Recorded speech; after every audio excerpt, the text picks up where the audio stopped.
ओम नमः शिवाय। आइए भक्तों, आज सोमवार की व्रत कथा करते हैं। व्रत कथा से पहले व्रत की विधि। सोमवार का व्रत साधारणतः दिन के तीसरे पहर तक होता है। व्रत में फलाहार या पारण का कोई खास नियम नहीं है, किंतु ये आवश्यक है कि दिन अथवा रात में केवल एक ही समय भोजन करें। सोमवार के व्रत में शिवजी और पार्वती का पूजन करना चाहिए। सोमवार के व्रत 3 प्रकार के होते हैं: साधारण प्रति सोमवार, सौम्य प्रदोष और 16 सोमवार। विधि तीनों की एक जैसी है। शिव पूजन के पश्चात कथा सुननी चाहिए। साधारण प्रति सोमवार, सौम्य प्रदोष और 16 सोमवार व्रत, इन तीनों की कथा अलग अलग है। सो सुनिए। सोमवार व्रत कथा मतलब साधारण सोमवार व्रत कथा। एक बहुत धनवान साहूकार था, जिसके घर धन आदि किसी प्रकार की कोई कमी नहीं थी, परंतु उसको एक दुख था कि उसके कोई पुत्र नहीं था। वह इसी चिंता में दिन रात रहता था। वह पुत्र की कामना के लिए प्रति सोमवार को शिवजी का व्रत और पूजन किया करता था तथा सायंकाल को शिव मंदिर में जाकर शिवजी के श्री विग्रह के सामने दीपक जलाया करता था। उसके इस भक्ति भाव को देखकर एक समय पार्वती जी ने शिवजी महाराज से कहा कि महाराज, ये साहूकार आपका नन्हे भक्त है और सदैव आपका व्रत और पूजन बड़ी श्रद्धा से करता है। इसकी मनोकामना पूर्ण करनी चाहिए। शिवजी ने कहा, हे पार्वती, ये संसार कर्म क्षेत्र है। जैसा किसान खेत में बीज बोता है, वैसा ही फल काटता है। इसी तरह इस संसार में जैसा कर्म लोग करते हैं, वैसा ही फल भोगते हैं।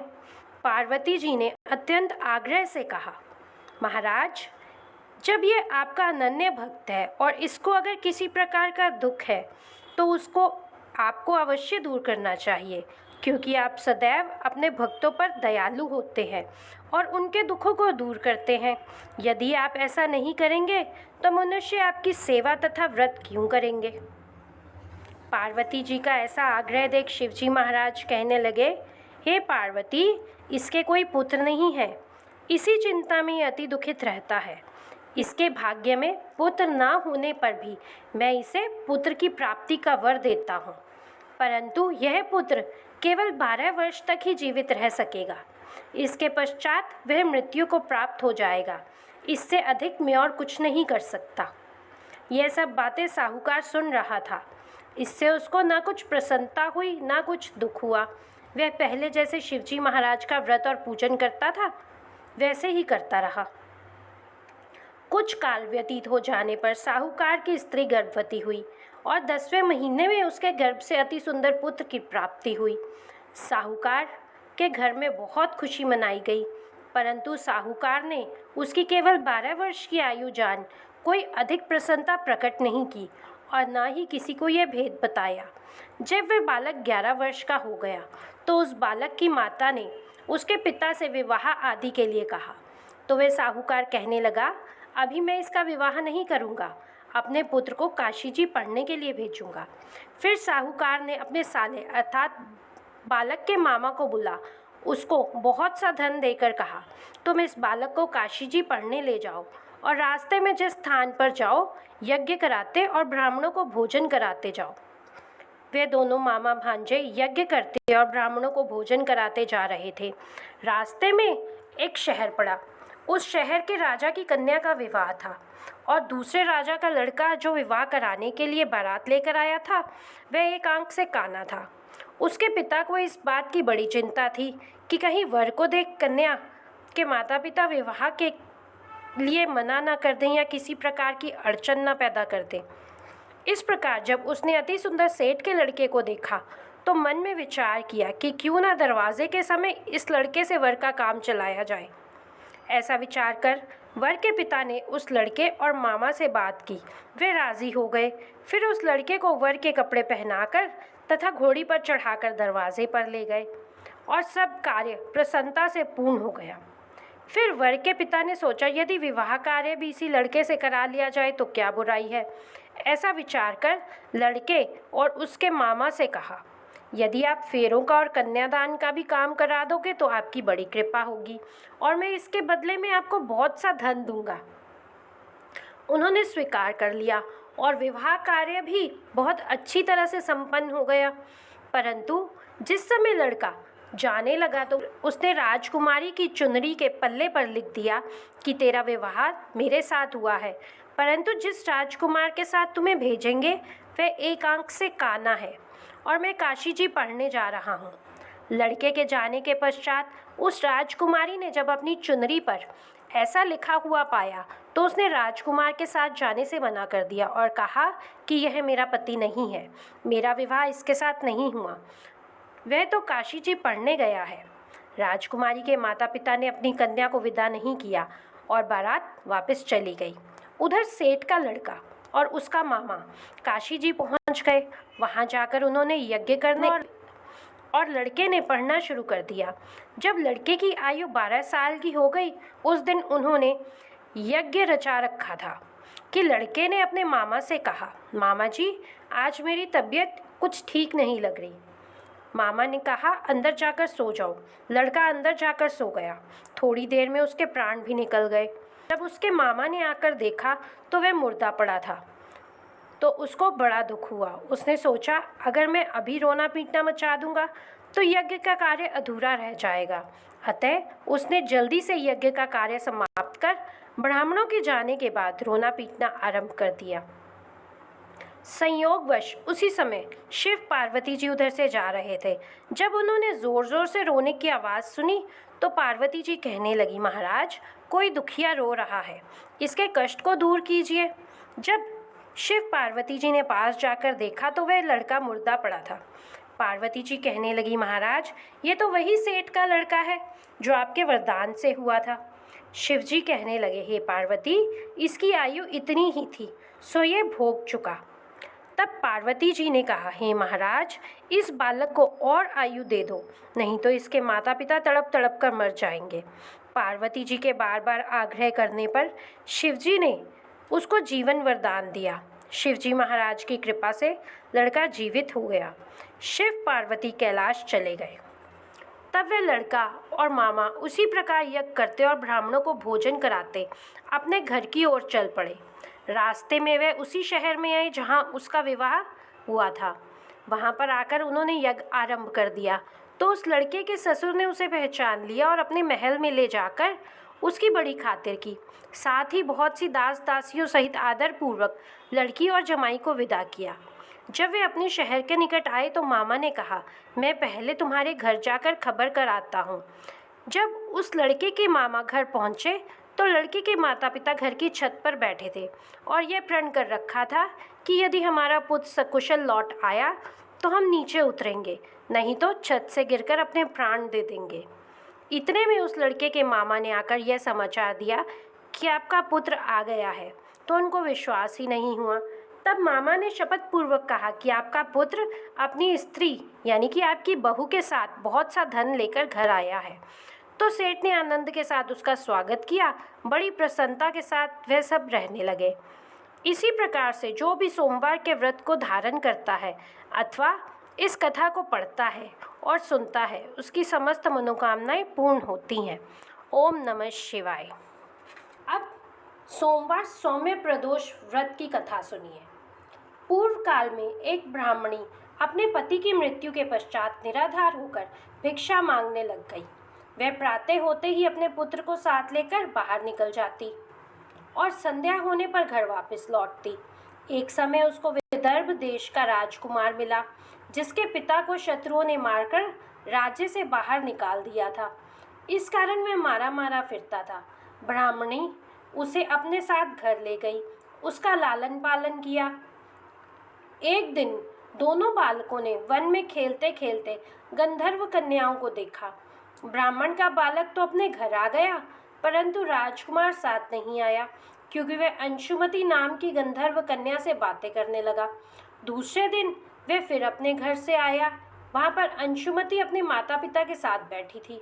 उधर ब्राह्मणी ऋषियों की आज्ञा से प्रदोष का व्रत करती थी। कुछ दिन पश्चात अंशुमति के माता पिता ने राजकुमार से कहा कि तुम विदर्भ देश के राजकुमार धर्मगुप्त हो। हम श्री शंकर जी की आज्ञा से अपनी पुत्री अंशुमति का विवाह तुम्हारे साथ कर देते हैं। फिर राजकुमार का विवाह अंशुमति के साथ हो गया।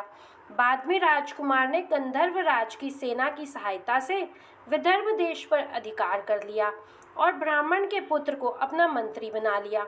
यथार्थ में यह सब उस ब्राह्मणी के प्रदोष व्रत करने का फल था। बस उसी समय से यह प्रदोष व्रत संसार में प्रतिष्ठित हुआ। ओम नमः शिवाय। आइए भक्तों, अब सुनते हैं 16 सोमवार की व्रत कथा। मृत्युलोक में विवाह करने की इच्छा करके एक समय श्री भूतनाथ महादेव जी माता पार्वती के साथ पधारे। वहाँ वे भ्रमण करते करते विदर्भ देशांतर्गत अमरावती नाम की अति रमणीक नगरी में पहुँचे। अमरावती नगरी अमरापुरी के सदृश सब प्रकारों के सुखों से परिपूर्ण थी। उसमें वहाँ के महाराज का बनाया हुआ अति रमणीक शिवजी का मंदिर था। उसमें भगवान शंकर भगवती पार्वती के साथ निवास करने लगे। एक समय माता पार्वती ने प्राणपति को प्रसन्न देख के मनोविनोद करने की इच्छा से कहा, हे महाराज, आज तो हम दोनों चौसर खेले। शिवजी ने प्राणप्रिय की बात मान ली और चौसर खेलने लगे। उस समय उस स्थान पर मंदिर का पुजारी ब्राह्मण मंदिर में पूजा करने को आया। माताजी ने ब्राह्मण से प्रश्न किया कि पुजारी जी बताइए, इस बाजी में हम दोनों में से किसकी जीत होगी। ब्राह्मण ने बिना विचारे ही शीघ्र बोल दिया, महादेव जी की जीत होगी। थोड़ी देर में बाजी समाप्त हो गई और पार्वती जी की विजय हुई। तब तो पार्वती जी ब्राह्मण को झूठ बोलने के अपराध के कारण श्राप देने को उद्युत हुईं। तब महादेव जी ने पार्वती जी को बहुत समझाया, परंतु उन्होंने ब्राह्मण को कोढ़ी होने का श्राप दे दिया। कुछ समय बाद पार्वती जी के शापवश पुजारी के शरीर पर कोढ़ पैदा हो गया। इस प्रकार पुजारी अनेक प्रकार से दुखी रहने लगा। इस तरह के कष्ट भोगते हुए जब बहुत दिन हो गए तो देवलोक की अप्सराएं शिवजी की पूजा करने उसी मंदिर में पधारी। पुजारी के कष्ट को देखकर बड़े दया भाव से उससे रोगी होने का कारण पूछने लगी। पुजारी ने निसंकोच सब बातें उनसे कह दी। वे अप्सराएं बोली, हैं पुजारी, अब तुम अधिक दुखी मत होना, भगवान शिवजी तुम्हारे सब कष्ट दूर कर देंगे। तुम सब बातों में श्रेष्ठ षोडश सोमवार का व्रत भक्ति भाव से करो। तब पुजारी अप्सराओं से हाथ जोड़कर विनम्र भाव से षोडश सोमवार व्रत की विधि पूछने लगा। अप्सराएं बोली, जिस दिन सोमवार हो उस दिन भक्ति के साथ व्रत करें, स्वच्छ वस्त्र पहने, आधा सेर गेहूं का आटा लें, उसके 3 अंगा बनावें, घी, गुड़, दीप, नैवेद्य, पुंगीफल, बेलपत्र, जनेऊ जोड़ा, चंदन, अक्षत, पुष्प आदि के द्वारा प्रदोष काल में भगवान शंकर का विधि से पूजन करें। तत्पश्चात अंगाओं में से एक शिवजी को अर्पण करें, बाकी 2 को शिवजी का प्रसाद समझकर उपस्थित जनों में बांट दें और आप भी प्रसाद पाएं। इस विधि से 16 सोमवार व्रत करें। तत्पश्चात 17वें सोमवार के दिन पाव सेर पवित्र गेहूं के आटे की बाटी बनावें। तदनुसार घी और गुड़ मिलाकर चूरमा बनावें। शिवजी का भोग लगाकर उपस्थित भक्तों में बांटें। पीछे आप सकुटुम प्रसाद लें तो भगवान शिवजी की कृपा से आपके मनोरथ पूर्ण हो जाते हैं। ऐसा कहकर अप्सराएं स्वर्ग को चली गईं। ब्राह्मण ने यथाविधि षोडश सोमवार व्रत किया तथा भगवान शिव की कृपा से रोग मुक्त होकर आनंद से रहने लगा। कुछ दिन बाद जब फिर शिवजी और पार्वती जी उस मंदिर में पधारे, तब ब्राह्मण को निरोग देखकर पार्वती जी ने ब्राह्मण से रोग मुक्त होने का कारण पूछा, तो ब्राह्मण ने 16 सोमवार व्रत की कथा कह सुनाई। तब तो पार्वती जी अति प्रसन्न होकर ब्राह्मण से व्रत की विधि पूछकर व्रत करने को तैयार हुई। व्रत करने के बाद उनकी मनोकामना पूर्ण हुई तथा उनके रूठे पुत्र स्वामी कार्तिकेय स्वयं माता के आज्ञाकारी हुए। परंतु कार्तिकेय जी को अपने विचार परिवर्तन का रहस्य जानने की इच्छा हुई और माता से बोले, हे माता जी, आपने ऐसा कौन सा उपाय किया जिससे मेरा मन आपकी ओर आकर्षित हुआ। तब पार्वती जी ने वही षोडश सोमवार व्रत कथा उसको कह सुनाई। स्वामी कार्तिकेय जी बोले कि इस व्रत को मैं भी करूँगा, क्योंकि मेरा प्रिय मित्र ब्राह्मण दुखी दिल से प्रदेश गया है, हमें उससे मिलने की बहुत इच्छा है। कार्तिकेय जी ने भी इस व्रत को किया और उनका प्रिय मित्र उन्हें मिल गया। मित्र ने इस आकस्मिक मिलन का भेद कार्तिकेय जी से पूछा तो वे बोले, हे मित्र, हमने तुम्हारे मिलने की इच्छा करके 16 सोमवार के व्रत किए थे। अब तो ब्राह्मण मित्र को भी अपने विवाह की बड़ी इच्छा हुई। कार्तिकेय जी से व्रत की विधि पूछी और यथाविधि व्रत किया। व्रत के प्रभाव से जब वह किसी कार्यवश विदेश गया तो वहाँ के राजा की लड़की का स्वयंवर था। राजा ने प्रण किया था कि जिस राजकुमार के गले में सब प्रकार से श्रृंगारित हथनी माला डालेगी, मैं उसी के साथ अपनी पुत्री का विवाह करूंगा। शिवजी की कृपा से ब्राह्मण भी स्वयंवर देखने की इच्छा से राजसभा में एक ओर बैठ गया। नियत समय आने पर हथनी आई और उसने जयमाला उस ब्राह्मण के गले में डाल दी। राजा की प्रतिज्ञा के अनुसार बड़ी धूमधाम से कन्या का विवाह उस ब्राह्मण के साथ कर दिया गया और ब्राह्मण को बहुत सा धन और सम्मान देकर संतुष्ट किया गया। ब्राह्मण सुंदर राजकन्या पाकर सुख से जीवन व्यतीत करने लगा। एक दिन राजकन्या ने अपने पति से प्रश्न किया, हे प्राणनाथ, आपने ऐसा कौन सा भारी पुण्य किया जिसके प्रभाव से हथिनी ने सब राजकुमारों को छोड़ आपको वरण किया? ब्राह्मण बोला, हे प्राणप्रिय, मैंने अपने मित्र कार्तिकेय जी के कथा अनुसार 16 सोमवार का व्रत किया था, जिसके प्रभाव से मुझे तुम जैसी स्वरूपवान लक्ष्मी की प्राप्ति हुई। व्रत की महिमा को सुनकर राजकन्या को बड़ा आश्चर्य हुआ और वह भी पुत्र की कामना करके व्रत करने लगी। शिवजी की दया से उसके गर्भ से एक अति सुंदर, सुशील, धर्मात्मा और विद्वान पुत्र उत्पन्न हुआ। माता पिता दोनों उस देवपुत्र को पाकर अति प्रसन्न हुए और उसका लालन पालन भली प्रकार से करने लगे। जब पुत्र समझदार हुआ तो एक दिन उसने अपनी माता से प्रश्न किया कि माँ, तूने कौन सा ऐसा तप किया जो मेरे जैसा पुत्र आपके गर्भ से उत्पन्न हुआ? माता ने पुत्र का प्रबल मनोरथ जान उसे अपने किए हुए 16 सोमवार व्रत को विधि के सहित पुत्र के सम्मुख प्रकट किया। पुत्र ने ऐसे सरल व्रत को सब तरह से मनोरथ पूर्ण करने वाला सुना तो वह भी इस व्रत को राज्याधिकार पाने की इच्छा से हर सोमवार को यथाविधि व्रत करने लगा। उसी समय एक देश के वृद्ध राजा के दूतों ने आकर उसका एक राजकन्या के लिए वरण किया। राजा ने अपनी पुत्री का विवाह ऐसे सर्वगुण संपन्न युवक के साथ करके बड़ा सुख प्राप्त किया।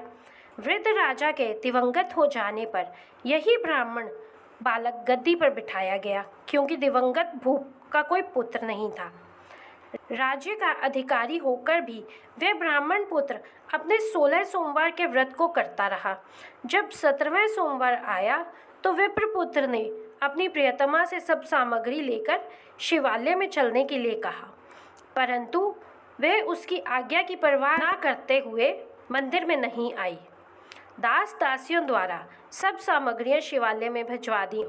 जब राजा ने शिवजी का पूजन समाप्त किया तब एक आकाशवाणी हुई। राजा ने सुना, हे राजा, अपनी इस रानी को राजमहल से निकाल दे, नहीं तो ये तेरा सर्वनाश कर देगी। वाणी सुनकर राजा के आश्चर्य का ठिकाना नहीं रहा और तत्काल ही मंत्रणा गृह में आकर अपने सभासदों को बुलाकर पूछने लगे कि हे मंत्रियों, मुझे आज शिवजी की वाणी हुई है कि राजा तू अपनी इस रानी को निकाल दे, नहीं तो ये तेरा सर्वनाश कर देगी। मंत्री आदि सब बड़े विस्मय और दुख में डूब गए, क्योंकि जिस कन्या के साथ राज मिला है राजा उसी को निकालने का जाल रच रहा है। यह कैसे होगा? अंत में राजा ने उसे अपने यहाँ से निकाल दिया। रानी दुखी हृदय से भाग्य को कोसती हुई नगर से बाहर चली गई। बिना पदत्राण, फटे वस्त्र पहने, भूख से दुखी धीरे धीरे चलकर वह एक नगर में पहुंची। वहां एक बुढ़िया सूत काट कर बेचने को जाती थी। रानी की करुण दशा देख बोली, चल तू मेरा सूत बिकवा दे, मैं वृद्ध हूँ, भाव नहीं जानती। ऐसी बात बुढ़िया की सुन रानी ने बुढ़िया के सिर से सूत की गठरी उतार अपने सिर पर रखी। थोड़ी देर बाद आंधी आई और बुढ़िया का सूत पोटली के सहित उड़ गया। बेचारी बुढ़िया पछताती रह गई और रानी को अपने साथ से दूर रहने को कह दिया। अब रानी एक तेली के घर गई तो तेली के सब मटके शिवजी के प्रकोप के कारण चटक गए। ऐसी दशा देख तेली ने रानी को अपने घर से भी निकाल दिया। इस प्रकार रानी अत्यंत दुख पाती हुई सरिता के तट पे गई तो सरिता का समस्त जल सूख गया। तत्पश्चात रानी एक वन में गई। वहां जाकर सरोवर में सीढ़ी से उतरकर पानी पीने लगी। उसके हाथ से जल स्पर्श होते ही सरोवर का नीलकमल के सदृश जल असंख्य कीड़ों में ही गंदा हो गया। रानी ने भाग्य पर दोषारोपण करते हुए उस जल को पान करके पेड़ की शीतल छाया में विश्राम करना चाहा। वे रानी जिस पेड़ के नीचे जाती, उस पेड़ के पत्ते तत्काल ही गिरने लगते। वन सरोवर जल की ऐसी दशा देख गऊ चराते ग्वालों ने अपने गोसाई जी से, जो उस जंगल में स्थित मंदिर के पुजारी थे, उनसे कहा। गोसाई जी के आदेश अनुसार ग्वाले रानी को पकड़कर उनके पास ले आए। रानी की मुख की कांति और शरीर शोभा देख गोसाई जी जान गए कि अवश्य ही कोई विधि की गति की मारी कोई कुलीन अबला है। ऐसा सोच पुजारी जी ने रानी के प्रति कहा कि पुत्री, मैं तुम्हें पुत्री के समान रखूंगा, तुम मेरे आश्रम में ही रहो, मैं तुम्हें किसी प्रकार का कष्ट नहीं होने दूंगा। गुसाई के ऐसे वचन सुन रानी को धीरज हुआ और आश्रम में रहने लगी। परंतु आश्रम में रानी जो भोजन बनाती उसमें कीड़े पड़ जाते, जल भर कर लाती उसमें कीड़े पड़ जाते। अब तो गुसाई जी भी बहुत दुखी हुए और रानी से बोले, हे बेटी, तुझ पर कौन से देवता का कोप है जिससे तेरी ऐसी दशा हुई। पुजारी की बात सुन रानी ने शिवजी की पूजा के लिए ना जाने की कथा उनको कह सुनाई। तो पुजारी जी ने शिवजी महाराज की अनेक प्रकार से स्तुति करते हुए रानी के प्रति बोले कि पुत्री, तुम सब मनोरथों को पूर्ण करने वाले 16 सोमवार के व्रत को करो, उसके प्रभाव से अपने कष्ट से मुक्त हो सकोगी। गुसाई जी की बात सुनकर रानी ने 16 सोमवार व्रत को विधिवत संपन्न किया और 17वें सोमवार को पूजन के प्रभाव से राजा के हृदय में विचार उत्पन्न हुआ कि रानी को गए बहुत समय व्यतीत हो गया, ना जाने कहाँ भटकती होगी, उसे ढूंढना चाहिए। यह सोचकर रानी की तलाश करने चारों दिशाओं में दूत भेजे। वे तलाश करते हुए पुजारी के आश्रम में रानी को पाकर पुजारी से रानी को मांगने लगे, परंतु पुजारी जी ने उनसे मना कर दिया। तो दूत चुपचाप लौट आए और आकर महाराज के सम्मुख रानी का पता बतलाने लगे। रानी का पता पाकर राजा स्वयं पुजारी के आश्रम में गए। पुजारी से प्रार्थना करने लगे, महाराज, जो देवी आपके आश्रम में रहती है वे मेरी पत्नी है। शिवजी के कोप से मैंने इसे त्याग दिया था। अब शिवजी का कोप इस पर से शांत हो गया है, इसलिए मैं इसे लेवाने आया हूँ। आप इसे मेरे साथ चलने की आज्ञा दीजिए। गोसाई जी ने राजा के वचन को सत्य समझकर रानी को राजा के साथ जाने की आज्ञा दे दी। गोसाई जी की आज्ञा पाकर रानी प्रसन्न होकर राजा के महल में आई। नगर में अनेक प्रकार के बधावे बजने लगे। नगर निवासियों ने नगर के दरवाजे पर तोरण व बंधनवारों से विविध विधि से नगर सजाया। घर घर में मंगल गान होने लगे। पंडितों ने विविध वेद मंत्रों का उच्चारण करके अपनी राजरानी का आवाहन किया। ऐसी अवस्था में रानी ने पुनः अपनी राजधानी में प्रवेश किया। महाराज ने अनेक तरह से ब्राह्मणों को दान आदि देकर संतुष्ट किया। याचकों को धन धान्य दिया गया। नगरी में स्थान स्थान पर सदाव्रत खुलवाए, जहाँ पर भूखों के लिए खाना मिलता था। इस प्रकार से राजा शिवजी की कृपा का पात्र और राजधानी में रानी के साथ अनेक तरह के सुखों का भोग करते सोमवार व्रत करने लगे। विधिवत शिव पूजन करते हुए लोक में अनेकानेक सुखों को भोगने के पश्चात शिवपुरी को पधारे। ऐसे ही जो मनुष्य मनसा वाचा कर्मणा द्वारा भक्ति सहित सोमवार का व्रत व पूजन विधिवत करता है, वह इस लोक के समस्त सुखों को भोगकर अंत में शिवपुरी को प्राप्त होता है। यह व्रत सब मनोरथों को पूर्ण करने वाला है। बोलो शंकर भगवान की जय। ओम नमः शिवाय।